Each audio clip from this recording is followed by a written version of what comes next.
Good afternoon, everybody. Welcome back to the Manufacturing Alliance podcast. As always, I'm your host, Tony Demakis, with Alliance Specialties and Alliance Laser Sales, your mold makers that don't build molds. We do all the other stuff, all the goodies, all the polishing, laser welding, laser engraving, hot runner repair, preventative mold maintenance, and more to come soon that we're not going to tell you about today. That'll be a show for another time.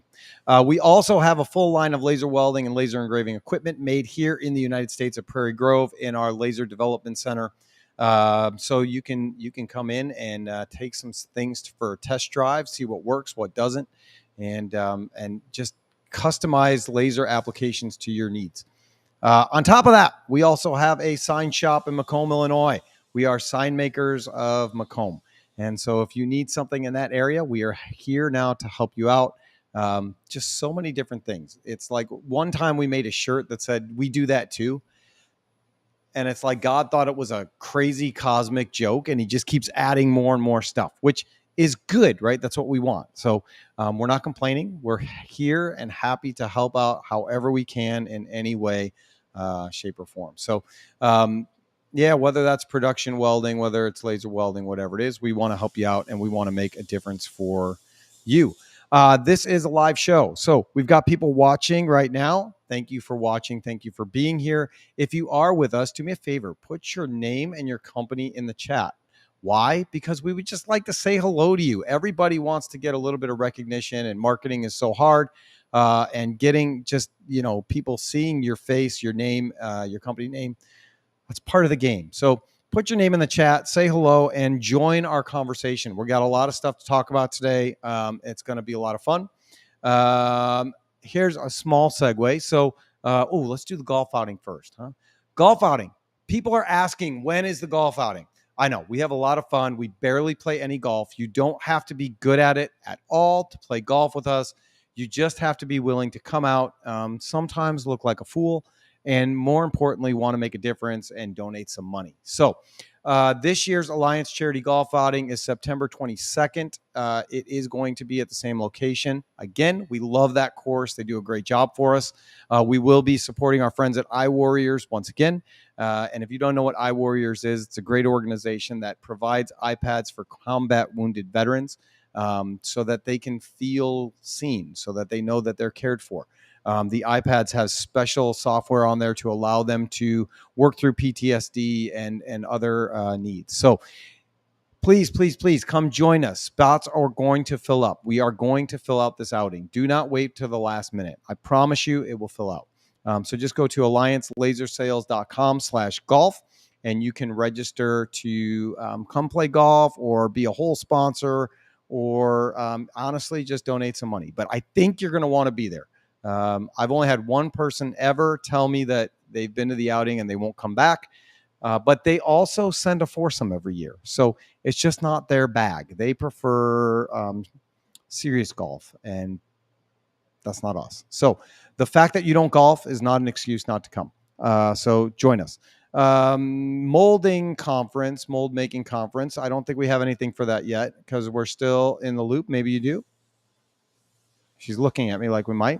Hey, look at that. Molding Conference 2023 and Mold Making Conference 2023. It's August 29th through the 30th in Minneapolis. We will be there also. We're looking forward to that. And what's fun is that's where I met our guest today. And we'll get to that in a second. But at the Mold Making Conference, we are going to be doing another E210 event. Now, we're not exactly sure what that is, but it will most likely be the day before the conference starts. So that people can make their travel plans ahead of time and just plan on being there with us. Like I said, we're not sure what we're going to do, but we know we're going to have a big impact in the community. The idea of E210 is let's just get people together and go out in the community and make a difference. What does that look like? It means in California, we went to Saddleback Church and we put together meals for families. In Rosemont, Illinois, we went to Feed My Starving Children with 50 of our friends from across the country in the industry that was part of PT Expo. We were able to put together a ton of meals and get those out.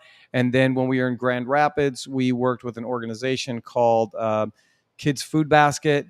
And for that, we were able to put together over 400 pounds of food, 300 plus meals for kids in the Grand Rapids area. And that's what we're going to keep doing. So every time there's a conference, every time there's a trade show, whatever that looks like, we will be there. I can't say every time because there are some shows we're just not going to go to. But if we're going to be there, we're going to put on some sort of charity, community outreach, because that's really important. And we all have a platform and an opportunity to reach more people. And I think that we can make a difference in all aspects of our life. So those are the main things. This is a live show, so please put your comments in the stream. Richard Evans knows how this works. He's already on here. He says this should be a good show. Looking forward to it. And the golf outing is a can't miss event. There are so many reasons that I love Richard Evans, and only one of them is he's so damn good looking. There are so many other reasons that I love him. So I'm going to bring on my guest today, Jack Elliott from Stanford Manufacturing. How are you, my friend? Doing well. Thank you for having me. Of course. Look at that. I mean, it just looks like a cozy space you got there.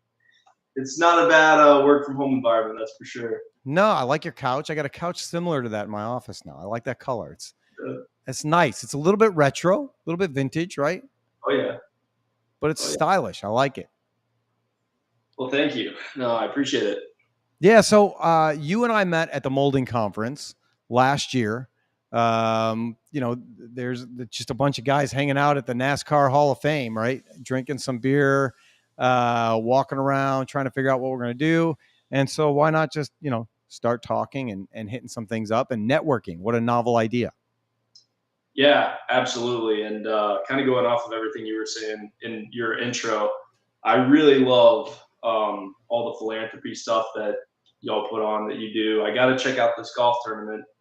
We're putting together something kind of similar over North Carolina for the Children's Miracle Network Hospital. Oh, nice. Yeah, what we found, I mean, you do your golf outing the way you do your golf outing. What we found is most people really, really suck at golf. Even if they say they're good, they still suck. And so what we want to do is provide an environment where the focus is giving back and networking. And so, we'll have, what do we have? 120 something people, 150 people last year. We had 6 scorecards. So it's not about the golf. There's no prize. There is no prize for finishing first place. We barely even announce it. The whole purpose is people coming together and enjoying themselves and raising money for a cause. So just ridiculousness. That's awesome. No, and it sounds like iWarriors is a great cause. So that's fantastic. It is. We've had a lot of luck working with them. It's a great organization. The team at Progressive has carried the mantle from them. Kim and Tim Bartz from Moldcraft started that organization just as a way to give back to veterans, and it's since continued to grow. And now there are 3 outings. There's the UTM outing,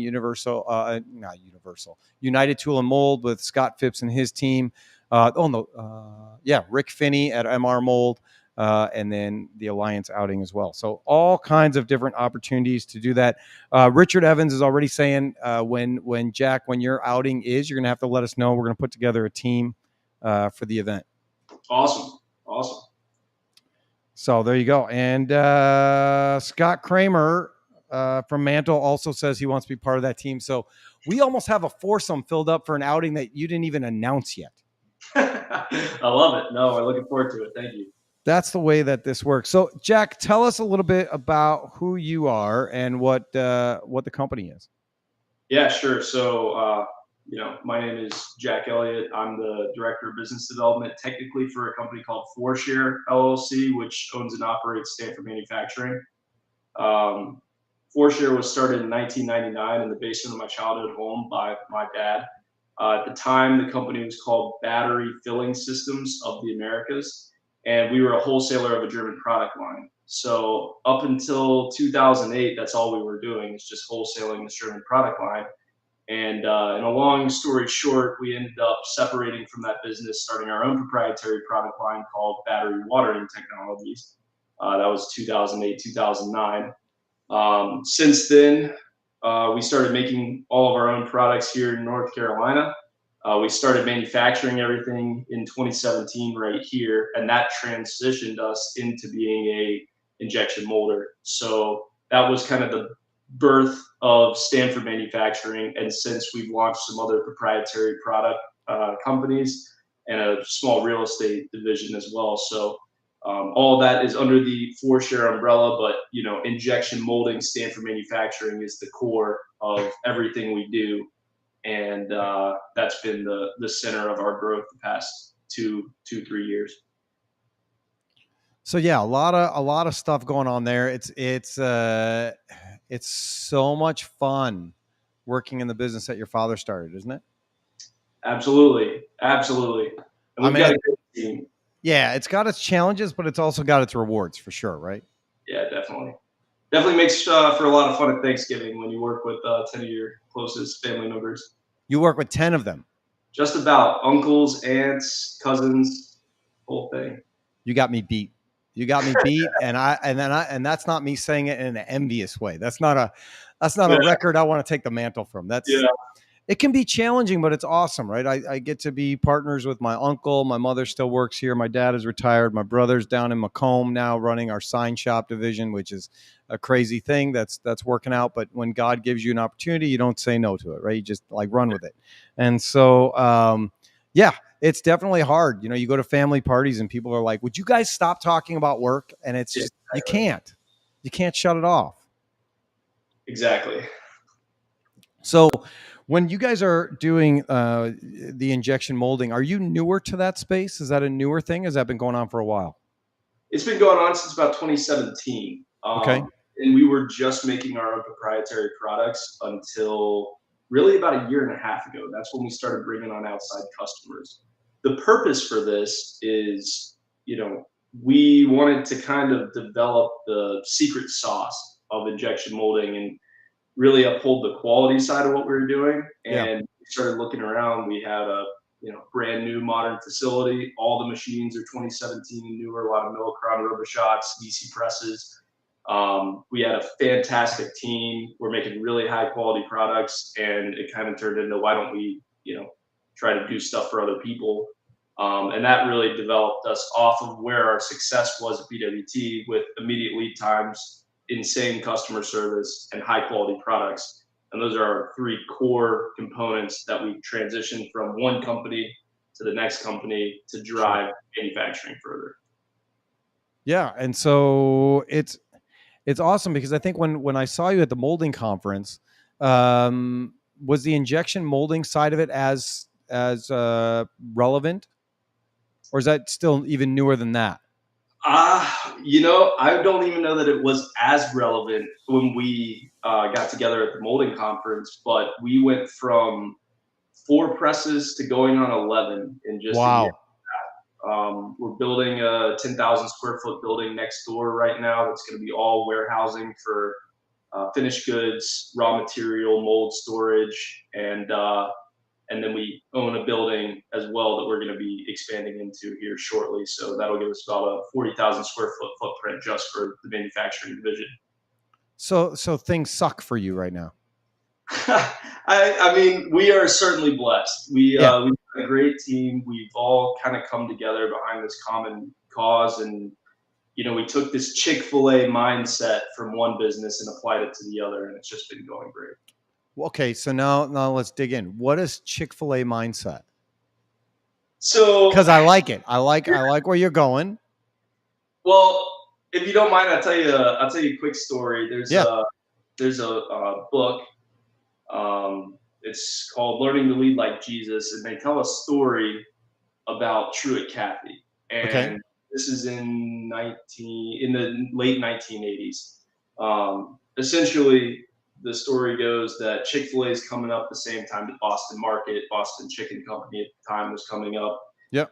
And they call this emergency meeting at Chick-fil-A. Hey, Boston Market just invested $1 billion into their expansion.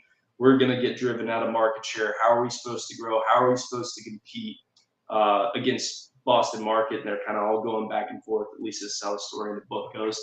And Truett Cathy kind of slams his hands on the table and it's just like, I need you to stop talking about how we're going to get bigger and start talking about how we're going to get better. Hmm. And if we get better, then our customers will demand that we get bigger. So that's been the complete mindset that we've taken on at Stanford. We don't want to necessarily grow so fast. I know I'm sitting here talking about 11 machines in a new building and everything else, but these are mandatory things to take care of the partners which we brought on. And we're only growing to a certain threshold in certain parameters so that we don't outsell promises and we can't deliver on immediately times insane customer service and the quality side of the products that we count on. So, the whole my pleasure concept is, I think, what I'm, referring to on the, Chick-fil-A side. I don't know that I've ever been to a Chick-fil-A and had a bad meal or a bad experience. So that's kind of the concept mindset we're trying to pull into injection Yeah. molding. I didn't know if you're going to go a different direction. So Craig Groeschel has a book called Lead Like It Matters, which is a really, really good book. And he also talks about Chick-fil-A. So Chick-fil-A must be doing something right. And what he talks about is something similar to what you're saying, but the idea that Chick-fil-A is only as good as their process. And so, everything about Chick-fil-A is process driven. It's not an accident that when you come in, you're greeted with a smile and a my pleasure attitude, right? That's part of their process. It's part of who they are. And Right. so everybody on their staff, on their team knows that this is how you take an order. This is the script per se on how to, welcome somebody or see them to their table or whatever that looks like. And it's a very, very thought out, prescribed method of doing that to make sure that the customer has an awesome experience versus a Boston Market, right? Who they had good rotisserie chicken. I'm not going to lie, but the service went downhill. They weren't as excited to see you when you were there. Maybe the food quality went down. Their concerns shifted from, like you said, we need to get bigger instead of we need to get better. And it shows. And so, like Craig just says, process matters in all those things. Make sure that your process matters, because you could have the greatest product in the world, but if you're not serving your customer well in the right process, it doesn't matter and nobody's going to care. Yeah, exactly. And, I think there's a lot to be said about that process. And the kicker of that whole story is that then I think it was in 2000 or 2001, Boston Market filed Chapter 11. Mm-hmm. It goes back to that entire process conversation. I think you're spot on. So, Yeah. So I want to get into more of the leadership stuff, but I also want to know more about your business and what you guys are doing. I think that's a lot of what people want to hear about. I mean, it is a manufacturing podcast after all. So when you look at the modernization of injection molding, right? Injection molders have been around for a long time. You got guys that have been in the industry and in the game for 100 years. What does the modernization of that look like? What do we need to look forward to, or what do we need to do to keep pushing the ball downfield? it's a great question. I think it's a twofold answer to that, because I think the first aspect is completely up to machinery modernization, optimization, and automation.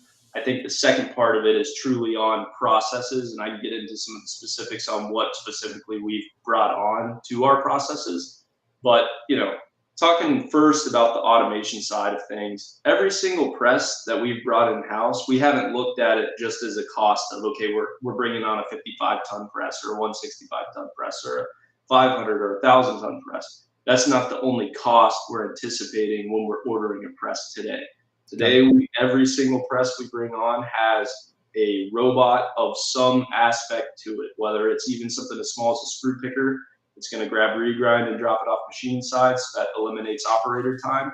Yep. Or whether it's something more in depth like a Yushin robot that's actually grabbing parts and boxing parts, and a secondary assembly line that's automated. There's a great company in North Carolina called Turnkey that's done a lot of automation equipment for us, secondary automation equipment for us, that we've partnered with our partners, with our customers, to make sure that we're eliminating as much overhead and being more competitive to both them and to Chinese prices, to bring more back here. And I think that's something that people really have to consider when ordering new equipment and when thinking about changing out old equipment. Yeah, we're looking at buying some new equipment. Nothing as far as molding presses or anything like that, but there's a huge There's a lot of things that you got to go through when you're doing that, right? What are you going to save a little bit of money? Are you going to buy an overseas machine? Are you going to buy, based on the initial cost or the initial investment? What is that going to look like? What are your thoughts? What do you suggest to people when they're looking for these new big ticket items?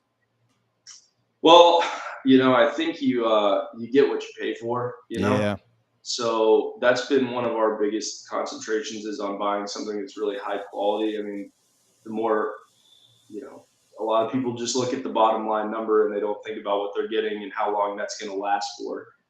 Even in molds, the mold side of things, you look at that's probably one of the bigger areas of challenge.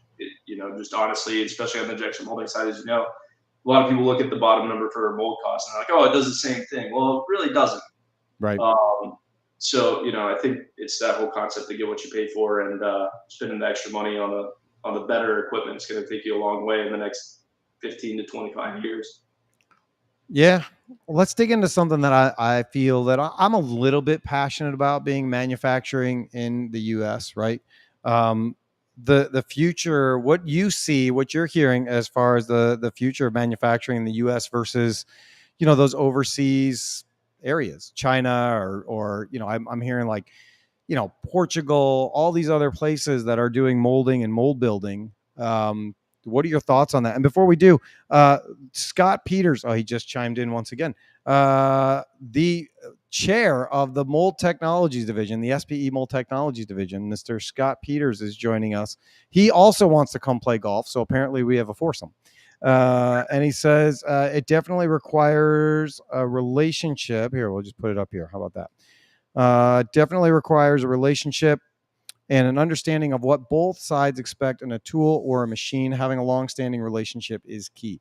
Absolutely. Relationship is, I think relationship is what drives most continued business ventures with people. What do you think? I 100% agree with that. And that actually leads a lot into that. I was talking about that twofold situation in which molders can concentrate on. A lot of our current customers, we go out of our way, just the ones that we've brought on in the last year and a half, 2 years, to go to a Panthers game with them on the weekend, or go play golf with them, or take them out to lunch, even if it's just to go get a chicken sandwich and just, Yeah. have a conversation and see how they're doing. It's that extra step of spending time with people and building those relationships that I think a lot of people miss the boat on. I agree with you, and I think it's getting harder and harder to do that. It's good. I mean, you're younger than I am. I'm not ancient. I'm not a dinosaur, but you're younger than I am. And what I'm finding is, it seems to me that the newer generation, that next generation, doesn't value the going out and doing those things as much as, like, say, my father's generation, who I learned from.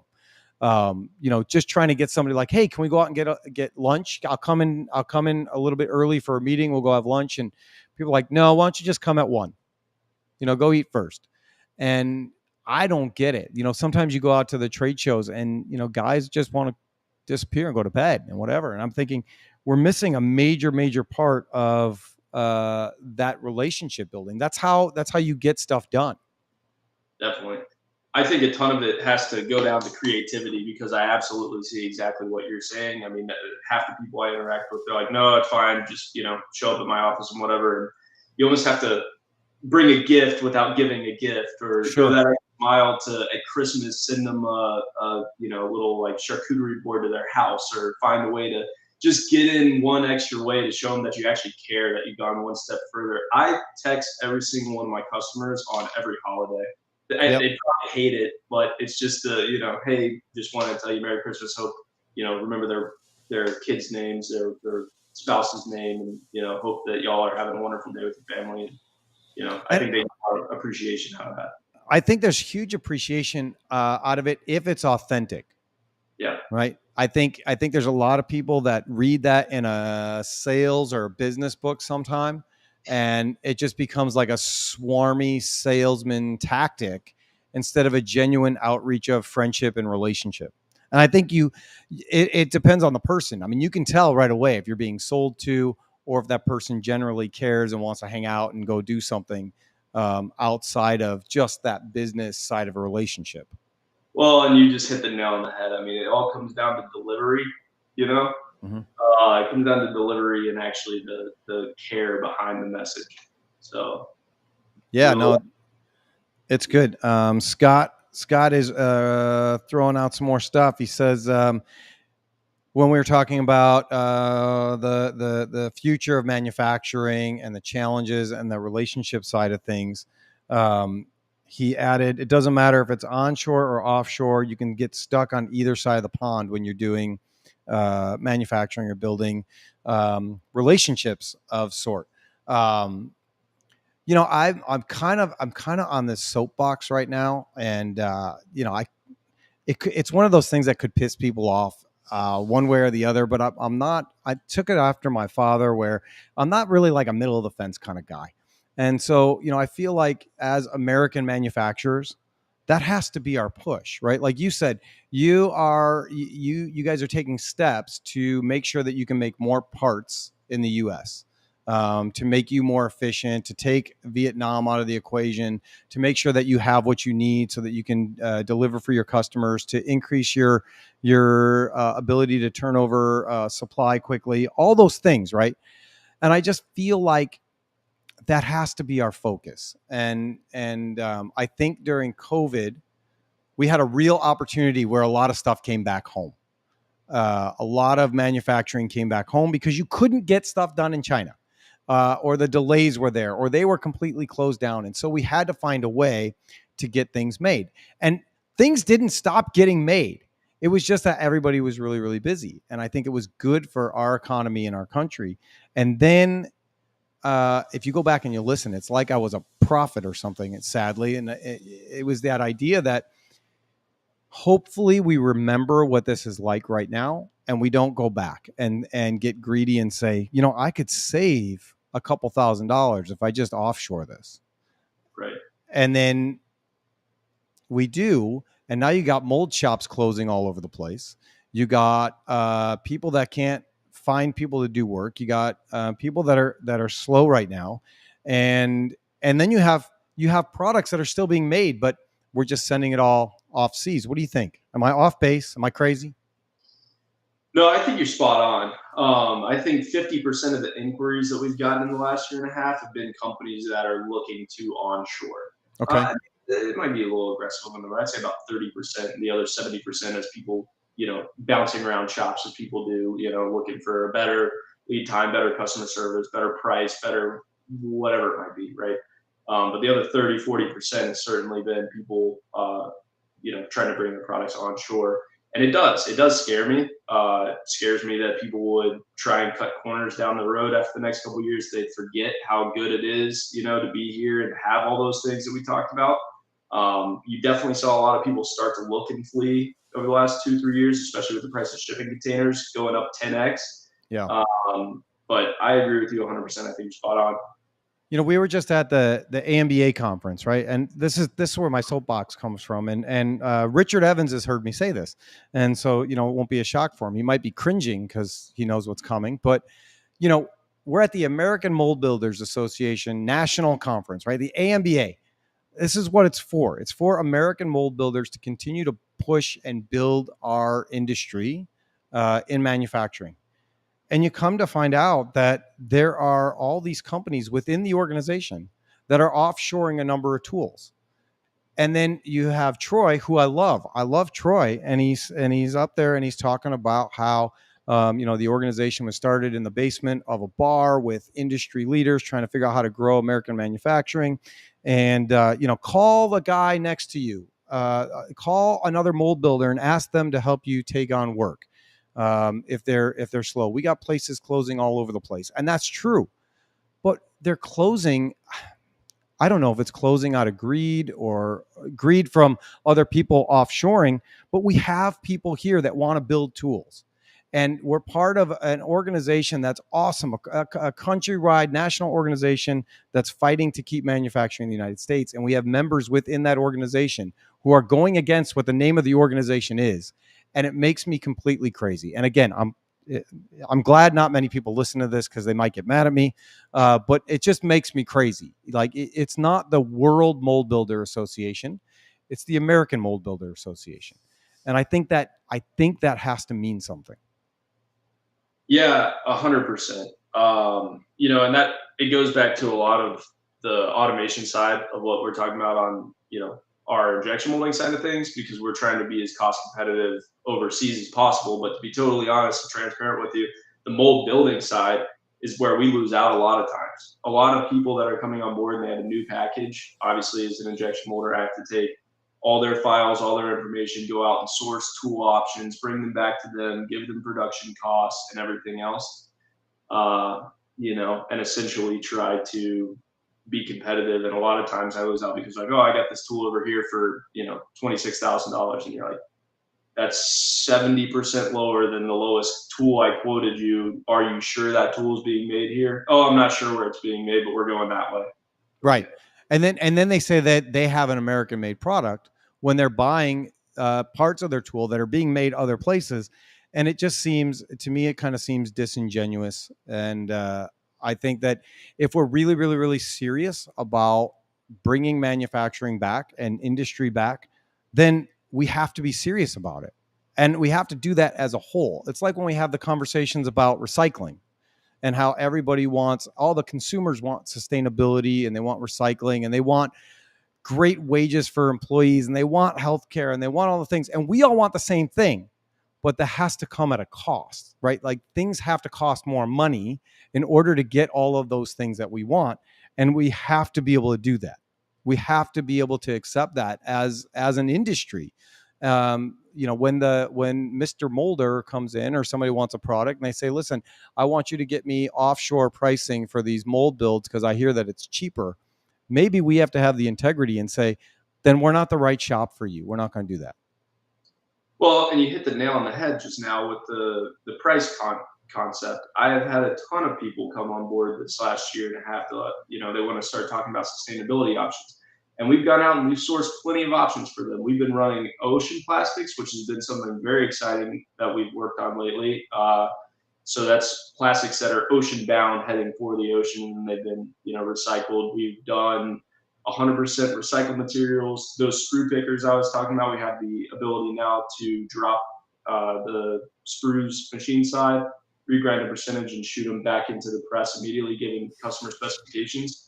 But when they see the price of standard virgin material versus the cost of ocean plastics, it's like, hold on, wait a second, I don't know about that. Yeah. But I do tip my hat to a lot of our partners because they have actually pushed for these things and not cared about the price and continued to go that way. So Yeah. No, I think there's a lot of good companies that are willing to go all in and say, yeah, we want this to be quality product. We're not worried about every single last penny. We know this is going to be expensive. We're going to charge prime dollar for this product. This is what we want it to be done. This is how we want it to be made. And then there's some companies that just, it's the easy buck. Scott Kramer is with us, and he says, I'm already seeing quite a few companies going back overseas again with cost as that main focus. So again, it goes back to what we're saying, right? Cost can't be the only driving factor. right. And I want to thank Don for joining us today. Where's he at? Not too many people listen to this. Listen, I don't know if it's a joke. I see the numbers on how many people are live, and it's not outrageous by any means. I mean, it's fun. We enjoy it. They keep coming back. Thank you, Don, for listening and for all you do over at Plastics News. It's awesome. And please, if you have any questions for us, let us know as we're digging through all of these things going on. You touched on it a little bit. The idea of getting better, not getting bigger, right? So what do you look at as far as like how quickly you want to grow and what that looks like as an investment into the future for you, for your company, for future customers? Yeah. So, one of the things in that concept of not getting too big is being able to provide those certain things, quality products, immediate lead times, and extreme customer service. So the way that we've mapped out our current footprint is I believe we could fit 17 to 19 presses in our current facility, right in Winston-Salem, North Carolina, with this addition of the new building. We have enough land that we're considering to build a second building that would have kind of a railway access. That would be pretty interesting as well. That might give us a little bit more space for machines, but that's really kind of the ceiling and the cap. There's also a theory that comes from, well, it's like a psychological concept, but it also comes from The Tipping Point by Malcolm Gladwell, called the Rule 150. Okay. Essentially, it's to keep, especially your internal team at 150 or below. And if you do that, then it still kind of allows a personal touch between people in your organization. Everybody gets to, collaborate well. You can know all the aspects to that area. And I think the goal would be to not necessarily have one facility that's over 150 people. And, as a company right now, we're just over 70. Okay. Kind of where we're at as far as the 4-share company is concerned. Everything right now is based in Winston-Salem, North Carolina. But the future aspirations will be to, once we've maximized our current office spaces, is to then move into a different geographical location that both services our partners better, but then also gives us access to continue to grow in different geographical regions. Mostly in the Southeast is our target, though. Yep. And I think you make a good point. As a leader in any organization, it's important to be able to stay in contact and have a pulse on the people within your organization. Right now, we're at 50 plus in that range. And it's hard, man. I mean, it could be a full-time job if you did nothing else. If you did nothing else, it could be a full-time job going around and just making sure that you know what's going on with the people within your organization and leading well. Scott is correcting me. I thought I said Plastics News. Maybe I didn't say Plastics News. Don is at Plastics News, and I thought I said that. Maybe Scott misheard me, or maybe I'm wrong. I'm sure Scott will tell me one way or the other. But what does that look like to you to lead with principles? I think you have to establish what those principles mean to you and what you really want to stand up for. You said something pretty powerful earlier, just with having the ability to turn people away. And that could either mean employees, it could mean partners, customers, whatever that looks like, to where if they're not going to, match the values of what you want to, uphold, then you don't necessarily want those people to be a part of your culture, whether they're external factors or internal factors that you don't want them to be part of your culture. And a lot of people see an opportunity and they're like, this is too good to pass up on. But sometimes you have to be willing to. So, what I found is every time, my father taught me this a long time ago, if it's too good to be true, it probably is. I feel like every time one of those opportunities has come up where you look at it and you go, this is going to be a good one. That listen, we can do this, and this if we make this happen. There's a scam involved there. There's something that you're not seeing because you want to see the immediate gratification, right? You're not looking at what the dangers behind are. And so we have to be careful with that whole idea, that concept of, is it too good to be true? Is this something that we really want to dive into, or is this something that we want to say no to? Because it makes us better by saying no. Could we make a quick buck? Sure. Is it going to be the right move in the long run? Probably not. A quick buck is rarely the right move in the long run. Scott Peters, I just clicked on the wrong thing. Man, I'm losing my brain. Scott Peters is asking, do you have an internal leadership development plan? What do you think on that one? Yeah, that's a good question. I wouldn't say that there's necessarily a plan in place. We rarely plan for anything, just organizationally wide, because Amen.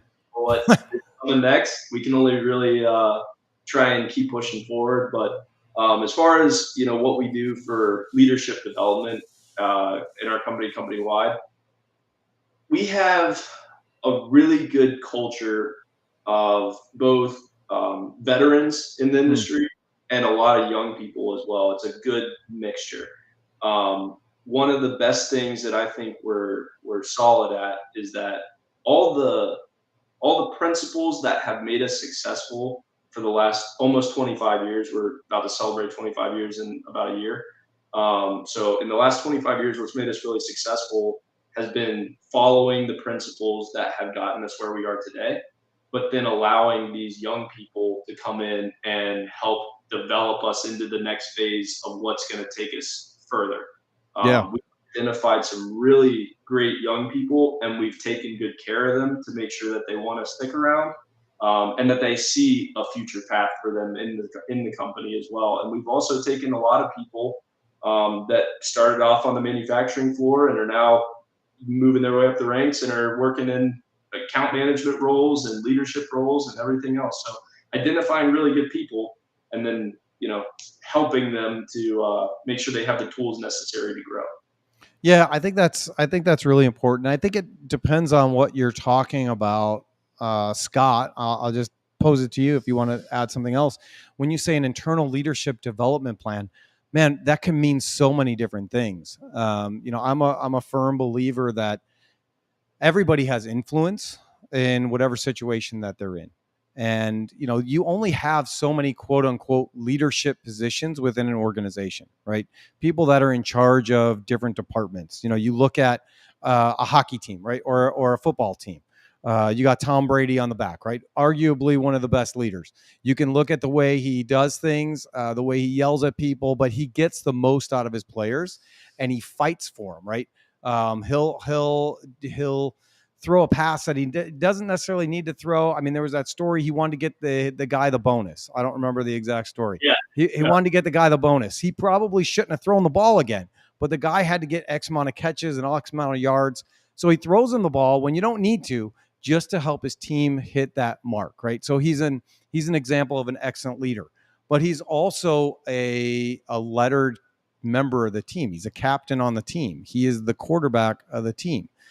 He's supposed to do those things, right? That is what that leadership looks like. But I think behind the star quarterback or the captain or even the assistants or the alternates, you've got those role player guys that are leaders, but they're quiet leaders within the organization. And I think when you're talking about a leadership development plan, man, that's hard, right? Because you want to lead by example, right? You want to instruct and help people to lead in a way that is actual leading. And I don't know how you have a class for that unless you send everybody to go see Allison Van Hooser, right? She's amazing. I love Allison. But you can't send everybody to go see Allison because it's going to be too expensive. We're actually trying to have her come here, that would be awesome. But you know, I think you learn a lot from watching the way that other people around you are leading. I think there was an old mentality of, and Scott, you would know this for sure, yelling at, the lead mold maker would yell at all the apprentices and whoop their ass into shape. And you do it this way because I told you to, and you're a moron if you get it wrong. And it was a lot of hazing, and it was a lot of making people follow by fear. And I think it's up to us, right, Jack? It's up to us to change that culture and show people what leading can actually really truly look like. And then hopefully people will mimic those styles, and we can coach and train people into leading in a more servant role instead of a disciplinary role. What do you think? I agree. I agree 100%. And I think too, is finding those people that have that innate ability to mimic those styles to help you know grow and train and teach others as well. I do think it's something that can be taught. I think there's a lot of it that can come like naturally as well, and finding that right away in somebody, it doesn't necessarily mean they had to go to the best school to have that. Yeah. um, and that's what we found a lot of in our own company, is finding those traits in people. So Scott is our most talkative person ever. And he says, we're right. He agrees with us, Jack. We're on the right path. But he says, but we as the new leaders have to change the culture and lead by the book. And I know what book he's talking about. And I would agree that he's right. Everybody feels like they wish there was a book for life, right? That tells you how to live, that tells you how to treat people, that tells you how to lead and what that looks like. And I would argue that there is. It's just people don't want to read it. Yep. One of my mentors, he just retired. We got the letter today that he retired. Greg from Paragon D&E. He just retired, and he said over at Paragon they have a book that is mandatory reading for anybody that joins the company and is going to be on the leadership team, and it's called The Servant. And it is an awesome book. I bought a bunch of them. I have a bunch of copies in my office. It's called The Servant. And he said he's read it multiple times in his life. And every time he reads it, he gets more and more out of it from a different perspective of where he is in life. And it's basically just saying, like, if you want to lead, you have to serve. And I think that's a very foreign concept, but I don't think it should be. Thoughts? Yeah, I agree with that 100%. There's another book, Extreme Ownership by Jocko Willink. That's a fantastic one. Navy SEAL book, served with Chris Kyle and that whole platoon. That's one that I am hoping to implement into our organization as well, from perspective of something that I'd like for people to read if they're moving into a leadership role. I think that's something good to touch on Scott's point as well. But yes, I really think that you have to serve to lead. And you have to lead by example. Absolutely. Yeah, Jocko is great. He's one of those guys I love to listen to all the time. And it's amazing because you hear him say the things and you think, this isn't rocket science. Why aren't more people doing this? And a lot of times I think it's just ego. And wanting to put on our inflatable muscles and push our weight around because we want things to go the way we want them to go, and not have to have cooperation with other people. And that is not a solid leader. That's not somebody that you want to follow into battle. Exactly. I had one of those awesome aha moments the other day too, because I walked into the office and I've been telling a couple of people about this book, Extreme Ownership, and how powerful it is about learning to take responsibility, ownership, be a better leader, and everything else. And I feel like I've been working hard towards being a servant leader and also training really well. And walked into one of the guys' offices at lunch, and he's sitting there with kind of his feet kicked back and he's reading Extreme Ownership, and I was like, yes, yeah, exactly. So yes, that's how it's working. Well, and then what you got to do is you got to ask the questions, right? Like, what are you getting out of this book? What do you like about it? Because what I found is, even if we go to the conferences, the AMBA conference is a great one. We just had it a couple weeks ago. You hear the things and you hear the things you want to hear, and you love those, right? But then the things that challenge you, the things that maybe we need to work on, the things that kind of make us uncomfortable, we don't like those concepts. So can we do some of extreme ownership and not all of it? Those are like conversations that I would have with people after the conference. They would say, well, I agreed with some of these points, but not all of this. Well, why?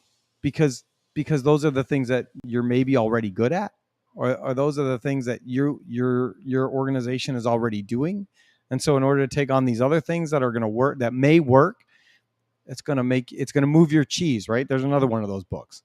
It's going to move your cheese and make you uncomfortable and force you to change and evolve as a human being. And that's hard for a lot of people. Yeah, absolutely. I agree with that 100%. They talk about a lot of that in different project management styles as well, from, agile principles and lean principles, Six Sigma principles, and how, a lot of people want to grab, especially in like Lean Six Sigma, they want to do Six Sigma, but they don't want to do all of it. Right. And it's, it goes back to exactly what you're talking about. Then you're not doing it. That's That's my point, right? Like we want to do this, but not all of it. I mean, Right. that's not fun. I want to play hockey, but I don't want to skate. Yeah. You can't do that. I mean, I guess you could. It's floor hockey, but it's not as much fun. So you're actually going back to school for project management now, right? I am. I am. I think I bit off a little more than I could chew. But with the working full-time job and then also you know, going back to school. But I was just looking for another way to challenge myself. I've always really loved the academic side of things, trying to continue to learn every single day, be a lifelong learner, as cheesy as that sounds, and just keep Yeah. reading and keep learning and trying to find better ways to improve both myself and our organization. And I got into the Wake Forest University School, the business school project management program, and I felt like it was a good opportunity. So it's been fun. It's been good. I got about a little less than a year to go. So Good for you. That's Thank you. awesome. All right, we are getting close to the end of the show here, but heads up, we end every show with a prayer. So if that's not something that you don't like, you should just shut off early. I'll let you know. I'll give you a heads up. But if you are listening, if you're one of the people still listening, you have a prayer request, go ahead, put that in the chat. Jack, I got a couple fun questions I like to ask everybody. What is one upcoming life event you're excited about? Oof. My family, we're going to Spain for 7 Awesome. days in October. So I am really excited. I haven't been out of the country in probably 6 years. Awesome. Good for you. How long are you going to be gone for? About a week. Yep. Nice. That's awesome. How about this one? What is the quality? And I don't know if you are or not. What is the main quality you think makes a great parent?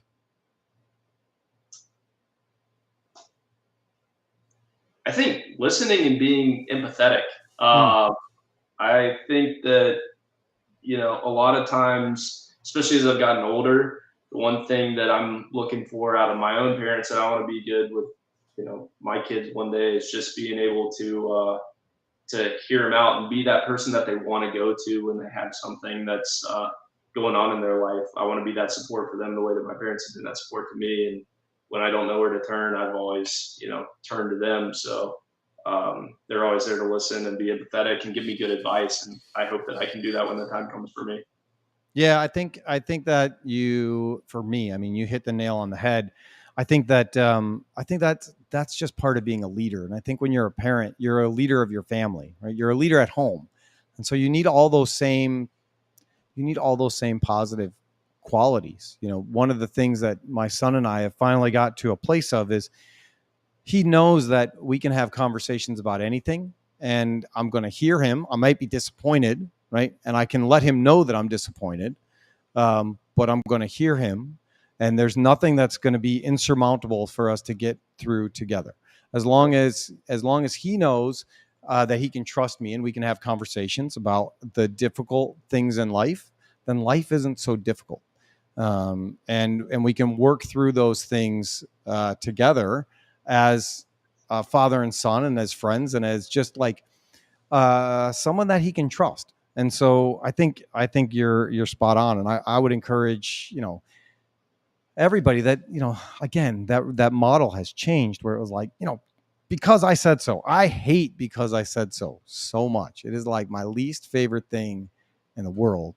And it's probably because I heard it a lot. But I hate it. And maybe one day, like our great grandkids are going to get back to like, because I said so, because we're in a world where everything is acceptable now and nobody knows why you can't do anything. And it's just weird. So maybe it needs to go back to that a little bit. I don't know. Yeah. Well, that was really well said though. Thanks. I don't hear that very often. All right. How about this one? What do you consider yourself an expert at? Ooh, I don't consider myself an expert at anything. I consider myself well versed in a lot of areas, and I consider myself at being an expert at playing very mediocre golf. And an expert at mediocre. That's good. Yes. That's good. Yeah, I'll just echo you. People ask me, they're like, what's the area in your shop that you feel like you can work out best in? I'm like, none. Nobody wants me out there. Zero people ask me to weld. That's not a thing in my life. Cool. Any other thoughts from you? You got anything else you want to add to this conversation? I don't think so. I know we've got a little bit left here, but I can't thank you enough for having me. It's been a ton of fun, and I really appreciate it. Yeah, we'll have to do more of it. Oh, did you have any prayer requests? I should ask you. Not off the top of my head right this second. That's a dangerous thing in my world at our church. If you say you have no prayer requests, they pray for suffering because because because suffering leads to dependence, which leads to prayer. So it's like, no. My wife would always she doesn't like talking about her problems sometimes. I mean, nobody really does. And so people would ask her if she had any prayer requests, and she would say no, and they would be like, suffering. And then she would pray for suffering, and I would get hurt. Like every time. It would be like busted ankle, hernia, all kinds of things. And I was like, you are not allowed to pray for suffering anymore because your suffering is my pain.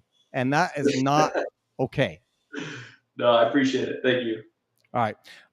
Let's pray real quick. Heavenly Father, thank you for this opportunity. Thank you for allowing me to meet Jack. Thank you for friendships and the way you put people into places to meet the way that you need them to, hopefully to change the world in great ways. We pray that you would open the doors for new opportunities for those that are listening, that they could support their families, that they could find new ways to do the things that you've called them to do and have impacts in this world.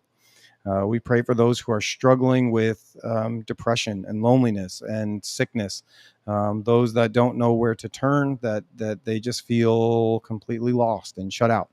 And we just pray that they would turn their eyes to you and that they would put their focus on you and that they would know that you are there and that they're loved, most importantly.